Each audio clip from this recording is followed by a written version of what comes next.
हाल ही में 12 नवंबर को मोर्चे में हुई हिंसात्मक घटना के जवाब में भारतीय जनता पार्टी व सहयोगी दलों ने 13 नवंबर को शहर बंद पुकारकर आंदोलन किया था।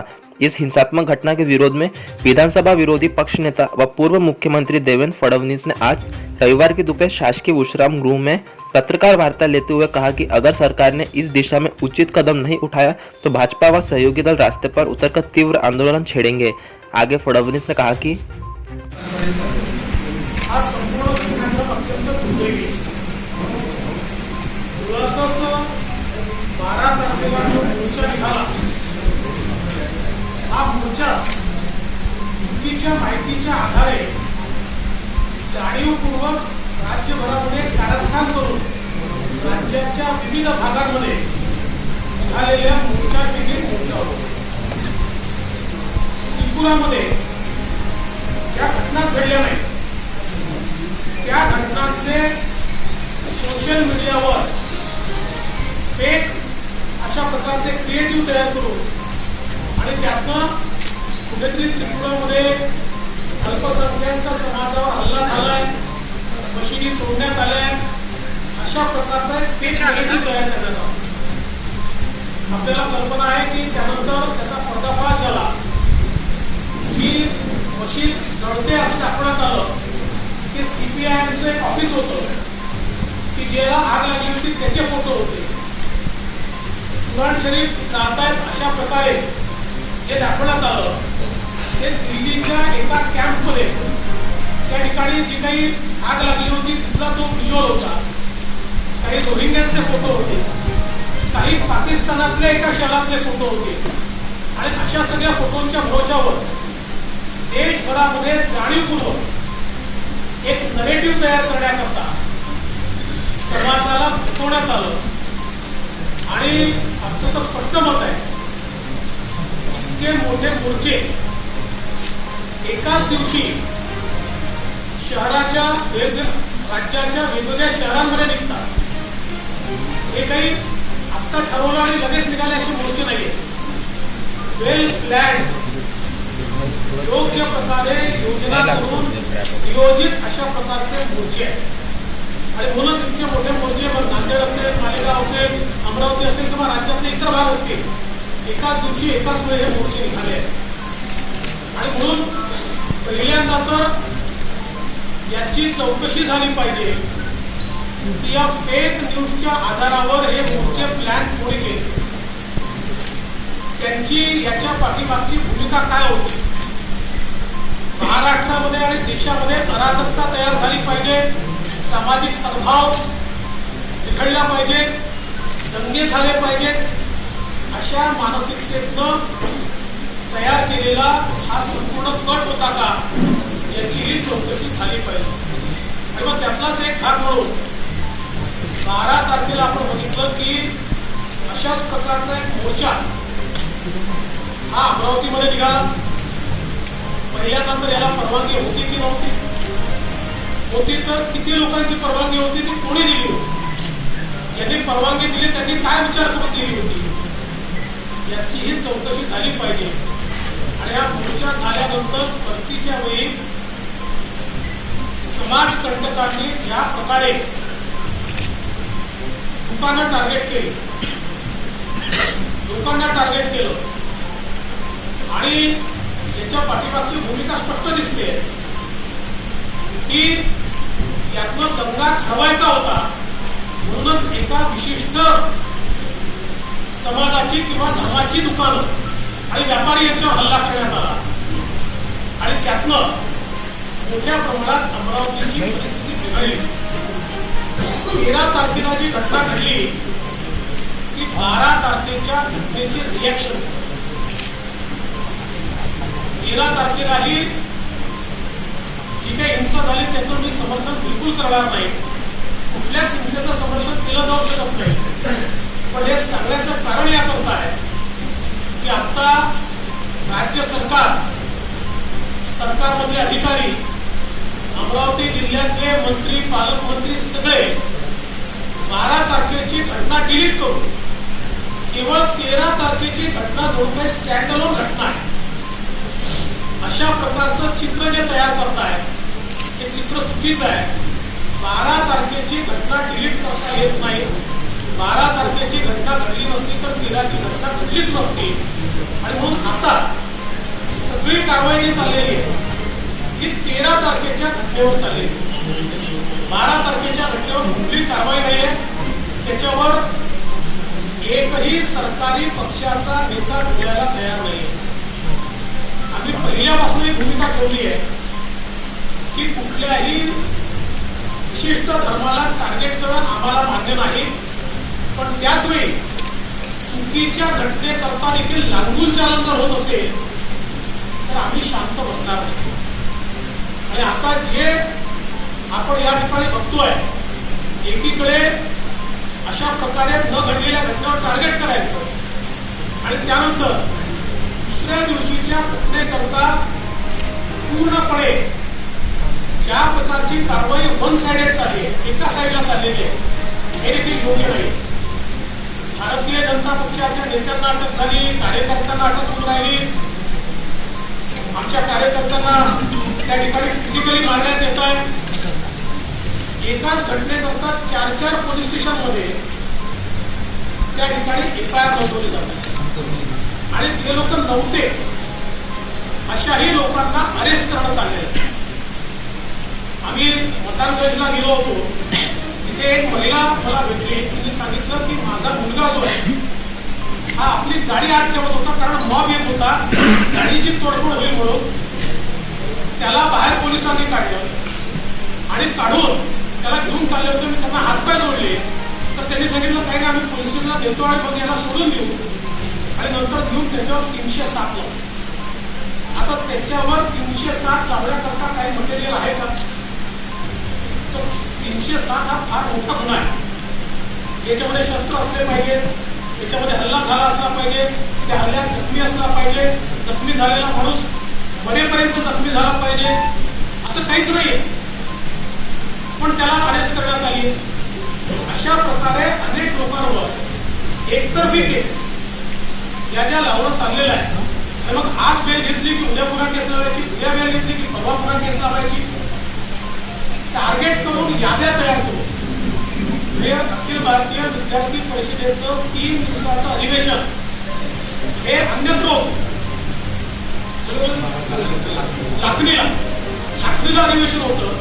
लाखणीच्या अधिवेशनात दिलेल्या लोकांच्या याद्या मागवून त्यांना हजर करा आणि त्यांच्यावर आम्ही FIR करू, अशा प्रकारचं टार्गेट केलं जात आहे. माझा अतिशय स्पष्ट आरोप आहे की 12 तारखेची घटना डिलीट करून 13 तारखेच्या घटनेला अनेक जे लोक जबाबदार नाहीत, ज्यांचा संबंध नाही, पण केवळ ते कुठेतरी हिंदुत्ववादी संघटनेशी संबंधित आहे, एवढ्या एका कारणाकरता त्यांना टार्गेट केलं जात आहे. हे अत्यंत चुकीचं आहे. आणि आम्ही पोलीस प्रशासनासोबत आणि महसुली प्रशासनासोबत बैठक घेतली. आम्ही त्यांना सांगितलं की आम्ही पूर्ण सहकार्य करायला तयार आहोत. आमचंही असं मत आहे की अशांती ही कोणाच्याच भल्याची नसते, शांतताच प्रस्थापित झाली पाहिजे. कुठेही दंग्यांनी कोणाचाही फायदा होत नाही. त्यामुळे आम्ही पुढे जाऊन तुम्हाला मदत करायला तयार आहोत. पण अशा प्रकारे राजकीय दबावाखाली पोलीस एकतर्फी कारवाई जर करत असतील तर या कारवाईचा आम्हाला निषेध देखील करावा लागेल, विरोध देखील करावा लागेल. आणि म्हणून आम्ही हे ठरवलंय की अशी जर एकतर्फी कारवाई होत राहिली तर भारतीय जनता पक्षाचे सगळे कार्यकर्ते एकत्रितपणे जेल भरो आंदोलन करतील. कारण शेवटी जर टाकायचंच आहे आणि कुठल्या गुन्ह्यात टाकायचं तर आम्हीच त्या ठिकाणी यायला तयार आहोत. आम्ही स्वतः येऊन जेल भरो आंदोलन करायला तयार आहोत. त्यामुळे मला प्रशासनाला या ठिकाणी आणि विशेषतः मी गृहमंत्र्यांना देखील या संदर्भातली माहिती देणार आहे की अशा प्रकारची दबाव टाकून इथे एकतर्फी जी कारवाई झाली आहे बंद झाली पाहिजे. दुसरं महत्वाचं असं आहे की हनुमाननगरला आम्ही ज्या ठिकाणी गेलो होतो, प्रचंड दहशतीत तिथल्या महिला आहेत आणि त्यांची सातत्याने मागणी आज होती की आमच्याकडे पोलीस स्टेशन दिलं पाहिजे. मी त्याही संदर्भात पोलीस प्रशासनाला आज विनंती केली आहे की महिला इतक्या मोठ्या प्रमाणात दहशतीत आहे की त्यांना पोलीस स्टेशनची त्यांची मागणी आहे की तुम्ही सरकारकडे पाठवा, आम्ही सरकारकडे पाठपुरावा करू की अशा प्रकारची व्यवस्थाही त्या ठिकाणी झाली पाहिजे. आमचं मत असं आहे एकूणच या सगळ्या घटनेच्या खोलात जर आपण गेलो नाही आणि केवळ 13 तारखेवर फोकस केला तर 12 तारखेसारख्या घटना घडत राहतील आणि विनाकारण चुकीचं असलं तरी 13 तारखेसारखं रिॲक्शन की त्याच्यावर होऊन अशांतता ही प्रस्थापित होत राहील. त्यामुळे 13ची घटना घटू नये पण 12चीही घटना घटू नये याची पहिल्यांदा दक्षता ही सरकारला घ्यावी लागेल.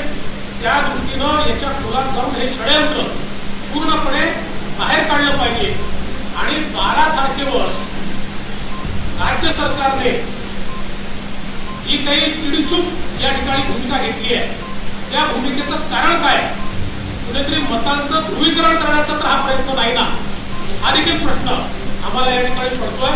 त्यामुळे या संपूर्ण घटनेचा निषेध करतो आणि शांतता प्रस्थापित करण्याकरता आम्ही सहकार्य करू. पोलीस आणि प्रशासनाने सहकार्य केलं पाहिजे असं आमचं मत आहे. घंटे रुक जाते तो ये शायद सारी चीजें रुक सकती है. पहली बात तो जवाब देने का विषय नहीं था, ये स्वाभाविक रिएक्शन था.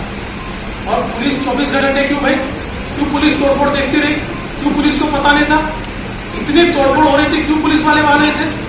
7 कंपनियां यहाँ पर SRP की थी, क्यों उनको आदेश नहीं दिया गया. दूसरे दिन तो आप तुरंत लाठीचार्ज करते हो, उस दिन क्यों नहीं करते आप लाठीचार्ज. ये सारी चीजें हमको समझती है भाई. काळातच पोलिसांवर हल्ले का करते. यापूर्वीही मुंबईमध्ये अशा प्रकारची दंगल आणि पोलिसांना मारण्याचं काम हे त्यांच्याच मोर्चामध्ये का झालं होतं. तेव्हाही काँग्रेसचं सरकार का होतं. त्यामुळे हे कोणाची बी टीम आहे कोणाची ए टीम आहे हे सगळ्यांना माहिती. आणि तुम्ही जर विचार केला तर आपल्या कुटुंबाल्यांसोबत कोणाचे फोटो आहे हे देखील इतर सांगतो. शेलाराचा फोटो तुम्ही दाखवला, मुख्यमंत्र्यांचा दाखवला का, दाखवला का नाही दाखवला. काँग्रेसच्या सगळ्या मंत्र्यांचा दाखवला का नाही दाखवला. त्यामुळे रजा आणि समजा त्यांचं मत आहे ना रजा आता मी भाजपचं मिटिंग आहे चला मी आज मागणी करतो त्यांच्यावर बंदी घाला, घालता आहे हिंमत आहे काँग्रेसमध्ये हिंमत नाही आहे हिंमत. कारण ते कोणाचं पिल्लू आहे सगळ्यांना माहिती आहे कि ये जो देश भर में दंगे भड़काने का प्रयास है ये माइनॉरिटी को मोबिलाइज करके मोदी जी की सरकार के खिलाफ लड़ नहीं सकते. क्योंकि मोदी जी का विकास का स्टैंडर्ड इतना ऊंचा है और इसलिए लोग अब अपने साथ नहीं आते. तो कम से कम माइनॉरिटी को भड़काकर उनको साथ में लाने का एक प्रयास इस प्रकार का षडयंत्र दिखता. सर 12 तारखेच्या घटनेत पोलिसांनी 123 आरोपी न्यायालयात हजर केले, पण त्यापैकी 90 आरोपी हे पश्चिम बंगालचे होते. त्यांनी पश्चिम बंगालचे आधार कार्ड देऊन त्यांची बेल घेणारी पश्चिम बंगालचेच होते. याबाबत आपण आता झालेल्या मीटिंगमध्ये काही पोलिसांना जाब विचारला. माझ्याकडे थोडं माहिती नाही आहे, त्यामुळे माहिती घेतलं. सर स्वागत किया हमको कोई लेकर नहीं. मैं ऐसा मानता हूँ स्वाभाविक रूप से देखिए हमने एक बंद का ऐलान किया था लेकिन स्वाभाविक रूप से रिएक्शन के रूप में समाज के कई घटकों के लोग उसमें आए. कुछ लोग निश्चित रूप से बिल्कुल कमिटमेंट के साथ आए, कुछ लोग निषेध के लिए आए, कुछ लोग किस चीज के लिए आए मैं बोलता. 13 तारखेच्या आंदोलनाची सर्व विरोध समजा भाजपच्या नावानं काढण्यात झाली. याच्यावर फक्त आपलं काय म्हणणं आहे. नंबर 1. दुसरी गोष्ट त्याच्यावरची आहे की भाजप विश्व हिंदू परिषद आणि बजरंग दल यांना त्या आंदोलनात बाळासाहेब ठाकरे यांचा फलक फडकवण्याची गरज का आहे. बघा बाळासाहेब ठाकरेंचा फलक फडकवणारे कोण तुम्हालाही माहिती आहे, ते किती होते हे तुम्हालाही माहिती. त्यामुळे कशाला असले प्रश्न विचारतात. फक्त एवढंच आहे की संपूर्ण जी काही घटना आहे मी पुन्हा एकदा सांगतो की 13 तारखेची घटना कुठल्या पक्षाची नव्हती. 13 तारखेची घटना ही 12 तारखेची रिॲक्शन आणि हो 13 तारखेच्या करता भारतीय जनता पक्षाने अमरावती बंदची हाक दिली होती. हो आम्ही दिली होती ती हाक. आम्ही ते डिनायच करत नाही, 100% दिली होती. का करणार नाही. जर अशा प्रकारे लॉलेसनेस असेल आणि काही लोक जर अमरावतीमध्ये एका विशिष्ट समुदायावर जाऊन त्यांची दुकानं तोडफोड करत असतील तर आम्ही भारतीय जनता पक्ष चूप बसू शकत नाही. आम्ही मार खाऊ देऊ शकत नाही. जर त्या ठिकाणी पोलिसांच्या संरक्षणामध्ये हजारो लोक मार मारत असतील तर आम्हाला रस्त्यावर उतरावं लागेल. आम्ही रस्त्यावर उतरलो, हिंसेमध्ये आमचा हात होता. होने के बाद में सारी चीजें सामने आ रही है. जो घटना त्रिपुरा में नहीं हुई उसके ऊपर जब इस प्रकार के फेक क्रिएटिव तैयार किए गए, उन फेक क्रिएटिव्स को बैन करके जिन्होंने फेक क्रिएटिव तैयार किए उनको त्रिपुरा सरकार ने अरेस्ट किया और इसकी जानकारी भी सबको दी. उसके बावजूद 8 तारीख को कांग्रेस के नेता राहुल गांधी ने भी उसी के ऊपर ट्वीट कर. आप क्रोनोलॉजी को समझिए, इतना आसान नहीं है. 8 तारीख को राहुल गांधी जी भी उसी के ऊपर ट्वीट करते हैं और फिर यहाँ पर ये सारी चीजें महाराष्ट्र में भी होती है. मुझे ऐसा लगता है कि हर चीज को केंद्र की तरफ मत ले जाइए. जो चीज यहाँ पर घटी है उस चीज को भी एक बार समझिए. सर 12 तारखेच्या घटने 12 तारखेच्या दंगलीवर काम होतं, त्याची मतं कमी होती म्हणून बोलत नाही, त्यांना लांगून चलन करायचं म्हणून बोलत नाही, की 12 तारखेच्या दंगलीच्या पाठीमागचं जे षडयंत्र होतं ते त्यांना माहिती आहे म्हणून बोलत नाही. याचं पहिल्यांदा त्यांना उत्तर द्यावं लागेल, तेव्हाच 13 तारखेचं उत्तर मिळेल. सर 12 तारखेच्या 12 तारीख की पहले जो घटना हुई उसके पहले आपने बताया कि पूरा ये षड्यंत्र चल रहा था और वहां पे कोई ऐसी 12 तारीख को एक मोर्चा यहाँ पर निकला. त्रिपुरा में जो घटना ही नहीं घटी, ऐसी घटना को फेक क्रिएटिव्स के माध्यम से लोगों में फैलाकर एक मोर्चा निकाला गया. किंतु मैं इस मोर्चे को एक बड़े षड्यंत्र का भाग मानता हूं, क्योंकि एक ही समय महाराष्ट्र के भिन्न भिन्न शहरों में इतने बड़े बड़े मोर्चे निकलते हैं, इसका मतलब इसके पीछे कोई ना कोई मंशा है, कोई ना कोई प्लानिंग है, जिसके कारण ये मोर्चे निकले. और मोर्चे समाप्त होने के बाद हाल ही में मोर्चे के दौरान दो समुदाय के बीच हुई घटनाओं को गंभीरता से लेते हुए विरोधी पक्ष नेता व पूर्व मुख्यमंत्री देवेंद्र फडणवीस ने शहर के पश्चिमी क्षेत्र का दौरा कर स्थिति का जायजा लिया और इस बारे में सुरक्षा को लेकर प्रशासन को उचित निर्देश दिए. साथ ही इस दौरान हुई घटना में घायल कार्यकर्ताओं का हाल चाल पूछा. इस समय उनके साथ पूर्व मंत्री चंद्रशेखर बावनकुले भी उपस्थित थे.